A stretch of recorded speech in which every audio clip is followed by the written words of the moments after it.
Please আমাকে মাইরেন না। ও তুই ওকে পরীক্ষার খাতায় দেখাস নাই কেন? আমার সামনে তো স্যার দাঁড়ায় ছিল, আমি কিভাবে দেখাবো? আমি তো দেখাইতে চাইছিলামই। কি মিথ্যক! কি রে, তুই তো ভালোই মিথ্যা কথা বলতে পারোস। তোর জন্য যদি আমি ফেল করি, আমার বাবা শিওর আমাকে বিয়ে দিয়ে দিবে। তুই বুঝতেছিস তুই কি করছিস? একটা মেয়ে যখন ভার্সিটিতে আসে, বুক ভরা স্বপ্ন আর মন ভরা আশা নিয়ে আসে, তুই ওর ক্যারিয়ারটা পুরাটা শেষ করে দিলি। তোর জন্য এই মেয়েটা যদি বিয়ে হয়ে যায়, তোর যে কি হবে তুই বুঝতেছিস? কি হবে? দাওয়াত দিলে দাওয়াত খাবো, আর দাওয়াত না দিলে দাওয়াত খাবো না। এই ওর একটু খাওন দে তো। ভাই ভাই ভাই, এই কি হচ্ছে এখানে? কি হচ্ছে এখানে? স্যার আমাকে মারতেছে স্যার। নীলা কি হচ্ছে এখানে মারছো? স্যার ও ওকে টিচ করতেছিল, আমি পানিশমেন্ট দিচ্ছি। ও ওকে। স্যার আপনার কি মনে হয় আমি ওকে ইফটিজিং করতে পারি স্যার? আমি সর্বোচ্চ একজনের খাবার খেয়ে ফেলতে পারি, এর বেশি কিছু তো আমি করতে পারি না স্যার। কি করেছো ঠিক করে বলো, মারছে কেন? পরীক্ষার খাতা দেখায়নি স্যার, এই জন্য আমাকে মারতেছে স্যার। এই যাও যাও। নীলা জি স্যার। ইদারিং অনেক বাড়াবাড়ি করতেছো তুমি, সময় আছে, নিজেকে সংশোধন করো। স্যার আমি তো কোনো ঝামেলা করতে চাই না, সব ঝামেলা আমার উপর এসে পড়ে, আমি কি করবো? শোনো একটা কথা বলি তোমাকে, তুমি নিজের ইচ্ছা মতো ক্যাম্পাসে যা খুশি তাই করছো। কেন জানো? সবাই তোমাকে ভয় পায়, সম্মান করে। তুমি কি ভাবছো এটা তোমার প্রতি সম্মান? না, তোমার বাবা হচ্ছে ইউনিভার্সিটির ফাউন্ডার মেম্বারদের একজন, যে তোমাকে সম্মান করে না। তোমার বাবার সম্মানটাকে তুমি মিসইউজ করো, নিজে নিজের সম্মান অর্জনের চেষ্টা করো। টাকা পয়সা ক্ষমতা সব কিন্তু অস্থায়ী, কিন্তু একমাত্র সম্মানটা স্থায়ী। নিজের সম্মান নিজে তৈরি করো, নাহলে অচিরেই কেউ তোমাকে সম্মান করবে না। তোমাদের রেজাল্ট দিয়েছে গতকাল? কি রেজাল্ট? কথা বলেন না কেন, সবাই চুপ। বলো কি রেজাল্ট? কি রেজাল্ট হচ্ছে? এই তুমি দেখো। হ্যাঁ, তুমি তো এদের লিডার না, তোমার কি রেজাল্ট? স্যার হয়েছে আর কি। কি হচ্ছে? স্যার হয়েছে একটা, হয়েছে একটা কি বলো সবাইকে, শুনো। ফেল করেছি ফেল করছো? হচ্ছেও কেন? ফেল করছি কয়েকজন দেখবে সব সাবজেক্টে। সব সাবজেক্ট। মানে ফেলের দিক থেকে তুমি লিডার। ওরা বাবা বসো বসো বসো। দেখো এই ছেলেগুলো তাকাও, শিক্ষা নাও। ওর নাম হচ্ছে আমরা। তুমি যেমন তোমার বাবার গাড়িতে করে আসো, ও সেভাবে আসে না, দু পায়ে হেঁটে আসে। ও নিজের টিউশনি করে ও সংসার চালায়, ও নিজের টিউশনি করে ওর পড়াশোনা চালায়। টাকা পয়সার কারণে স্টাডি গ্যাপ ছিল, মাঝে পড়তে পারে, এবং সব থেকে ভালো রেজাল্ট করে, ব্রিলিয়ান্ট রেজাল্ট করে। দেখো ওকে শিক্ষা নাও। তোমার উচিত ও যে পথে যাওয়া আশা করে সেই পথে ফলো করবা। ওর পায়ের ধুলো বাড়িগুলো নিবা, নিজের কাছে রাখবা, শিশির মধ্যে রাখবা। আর সবার সামনে আমাকে যেভাবে অপমান করছে, ওটা তো আমার ভালো লাগে না। ফেরুল ইসলাম আমার ব্যাপারটা একটু প্ল্যান করতে হবে, বুঝছো? কথা কি কান দিয়ে যায় না? কথা কান দিয়ে তো যায় আপু। তাহলে কানে ধরতেছিস না কেন?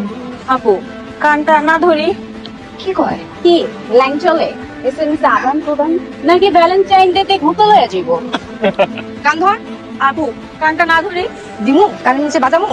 আপু গত পরীক্ষা আমি ওর কথা দেখে লিখে তো পাস করছি, এইবার তো আর দেখাবে না কান ধরলে। এইটাই তো চাই, ওরা দেখে দেখে পাস করবে আর স্যার জাজ করবে আমারে না। কান ধর। আপু আপনি মেয়ে হয়ে একটা মেয়ের সাথে এমন করবেন? তো তো কপাল বাবা পোলা না, পোলা হলে ধরে 100 হলে তো কানটা খাও। এই ধর। বল। অতি চালাকে অতি চালাকে গলায় দড়ি, গলায় দড়ি, অতি চালাকে অতি চালাকে গলায় দড়ি, আই মারছস না কেন বল? এই অতি চালাকে অতি চালাকে গলায় দড়ি। আচ্ছা তোরা কি দাদা থাকবি? যা। অতি চালাকে অতি চালাকে গলায় দড়ি, অতি চালাকে শুনতেছি না, আরেকবার। বন্ধু কান দিস না, কেন্দ্রে কি লাভ হবে বল? ওরা তো আমাদের সাথে এরকম করবে, ওদের সাথে তো আমরা পেরে উঠতে পারবো না। ওরা আমাদের থেকে অনেক ওভার স্মার্ট। আমি তো এই জন্য কাঁদতেছি না রে। আমি তো জানি আমরা প্রত্যেকদিন ক্যাম্পাস আসলে ওরা আমাদের সাথে এমন করবে। শেষের দিক না, আমার না পকেটে তেমন একটা টাকা পয়সা নাই। ওরা আমার খাবারটাতে পানি ঢেলে দিচ্ছে, আমার কাছে তো খাবার নেই, টাকা নেই। এই জন্য কষ্ট পাই। তুই তো কি রে না হবে, ওই তো কি বং যে দর্শস রে বাইরে ভাই। ভাইয়া আমি আপনাদেরকে চিনতেছি না। না এখন তো আমরা তুই চিনবিও না, সম্পর্ক বদলে গেল কি একটি বলকে। আমরা তো এখন তার গারাম। ভাইয়া খেতে বসছি, আমি একটু খাওয়াটা শেষ করি। কি চাইতেছস? এই খিচুড়ি ভর্তা পেঁয়াজ এগুলা গোস্ত কই? গোস্ত আগে খাই লাগছে। কিরে গোস্ত কই? গোস্ত না, আয় তোর গোস্ত আমি খাও।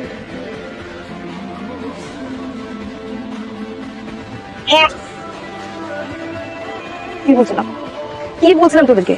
এমনিতে তো বলছিলাম ছেলেটা তোরা জানোয়ারের মতো পিটাইছস। ছেলেটাকে এভাবে মারা কোন দরকার ছিল? হ্যাঁ, ও তো আমাদের ব্যাচমেট না? ওকে যেভাবে খুশি তোরা শাস্তি করছিস, যেভাবে খুশি শাস্তি দিছস, সব সময় ছেলেটা মেনে নিছে। কিন্তু এটার মানে তো এটা না যে তোরা এইভাবে মারবি। আমি তোকে বলছিলাম জাস্ট একটু শাস্তি করার জন্য, কিন্তু মারতে তো বলি না। এটা কি?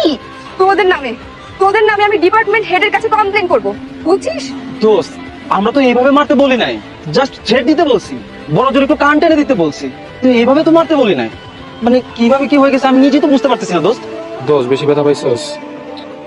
চাও তো মারছে না? কি করছে ছেলেটাকে? থাকে আমিটা কে?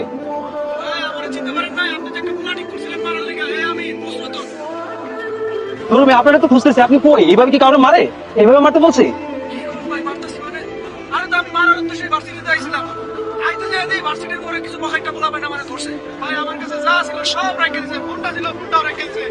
ধরুন না, ফোনটা কেন? দোস্ত, আমরা যাদের ঠিক করছি তারা মারে নাই তো? কি? হ্যাঁ। আব্রাহাম, আমি খুবই সরি। আমি আসলে বুঝতে পারিনি যে ওরা এমন কিছু করবে তোমার সাথে। আমার জন্য তোমার খুব ঝামেলা হয়ে যাচ্ছে, তাই না? আমি একদমই প্রস্তুত ছিলাম না তোমার এই সিচুয়েশনের জন্য, বিশ্বাস করো। আমি যে কি করবো, আমি কি করবো বলো তো, তুমিই বলো আমি কি করতে পারি। নীলা, আমার শরীরটা বেশি একটা ভালো না। আমি তোমার সাথে পরে কথা বলি প্লিজ। ডাক্তার কাছে নিয়ে চলো। আমি নিয়ে যাচ্ছি। না প্লিজ, তুমি আসো না, তুমি না। বন্ধু তুই আমাকে নিয়ে যাবে? চল চল চল। আর টুপিটা? আচ্ছা টুপি আছে। আব্রাহাম, দেখেন আপু, আজকে কোনো সিনক্রেট করেন না, ও অনেক অসুস্থ। ওকে প্যারাসিটামল দিচ্ছি, 3-4 দিন খেলেই ভালো হয়ে যাবে। ভালো হওয়ার পরে আবার বিরক্ত করতে আইসেন। ভাইয়া আমি আজকে সিনক্রেট করবো না, তোমরা একটু সাইডে যাও, আমার আব্রাহামের সাথে একটু কথা আছে, ঠিক আছে? Abraham, okay Abraham, I am sorry. আসলে তোমার সাথে অনেক অন্যায় করে ফেলেছি, অনেক অবিচার করেছি। ছোটবেলায় মাকে হারিয়েছি তো, একাই বড় হয়েছি বলা যায়। বাবা সবসময় বিজনেস নিয়ে ব্যস্ত থাকতেন, আমাকে ওইভাবে সময়টা দিতেন না, যেটা আমি সবসময় চাইতাম। আমি খুব গিল্টি ফিল করছি, আই এম সরি। কি করলে তোমার ভালো লাগবে বলো তো? আমি কি একটু কান ধরে উঠবোস করবো, তোমার ভালো লাগবে? আমার মনে হয় আপনি অনেক অস্থির হয়ে যাচ্ছেন, একটু শান্ত হওয়াটা জরুরি। শান্ত? তোমার এত সার্কেল, এত ফ্রেন্ডস, এত কিছু থাকা সত্ত্বেও না, দিন শেষে আমি খুব একা। আমার মনে হয় কি, মনটা মনে হয় বেশি একটা ভালো না আপনার। হ্যাঁ, তাহলে একটা গিফট দিতে পারলে খুব ভালো হতো, কিন্তু আমার কাছে তো কিছু নাই। কি যে দেই, কি দিয়ে যে মনটা ভালো করাই? ফ্রেন্ডস? আব্রাহাম, তোমার হাত কাঁপছে কেন? First time female friend, very nervous, whole body shaking, not only hand. তুমি কিন্তু দুষ্ট আছো।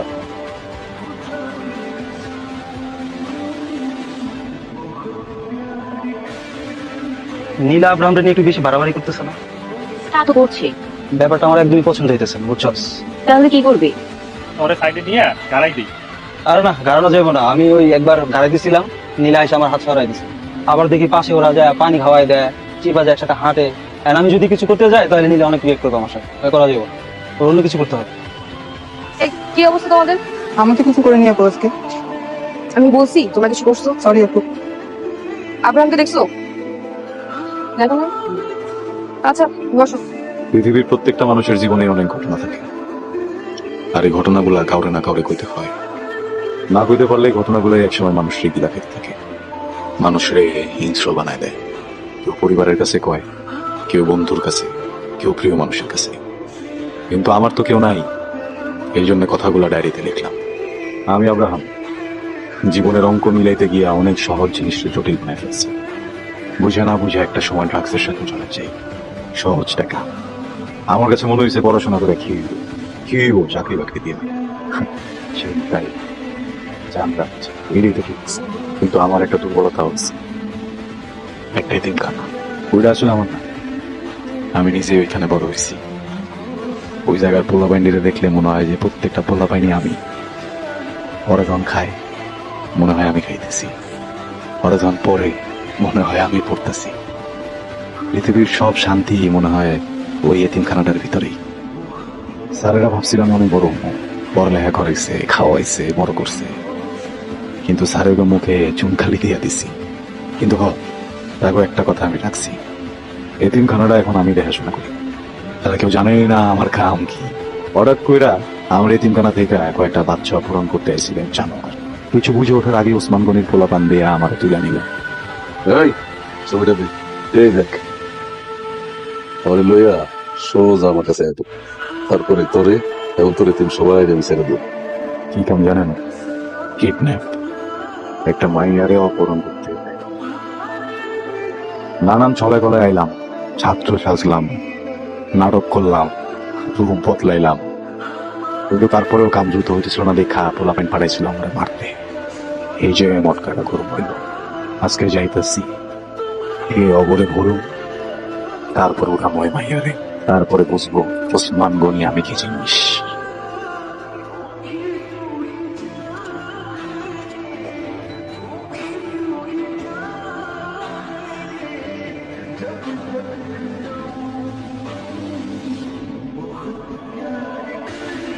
ভাই কাম তো হয়ে গেছে গা ভাই। কত বড় সাহস, আমার ছোট ভাইয়ের মুখে বেশি টাকার বেঁচে ছেড়ে দিছস। ঠিকানাটা একবার তোরা যদি আমি পাইটুক আস্তে আস্তে ভাই আস্তে ভাই, আমি তো আপনার জায়গা আমি করতেছিলাম তাই না। আপনার ছোট ভাই ইউনিভার্সিটি আইসা পোলা বাইনরা আমার গায়ে যাবে, হিসাব তো বরাবর করতে হইব ভাই তাই না। ভাই ভাই গেলে ভাই আইবো, কিন্তু এই যে আপনার প্রোডাক্টটা যে আমার কাছে, এটা গেলে তো টাকা আইবো না গো। আপনি আমার একটা কথা বলছিলেন ভাই, আপনার মেশিন আমার কইরা দিবে, নাইলে আমি যদি সুযোগ পাই আমি মেশিন আপনার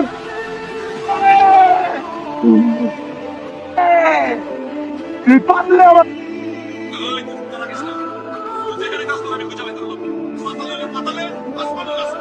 ভাই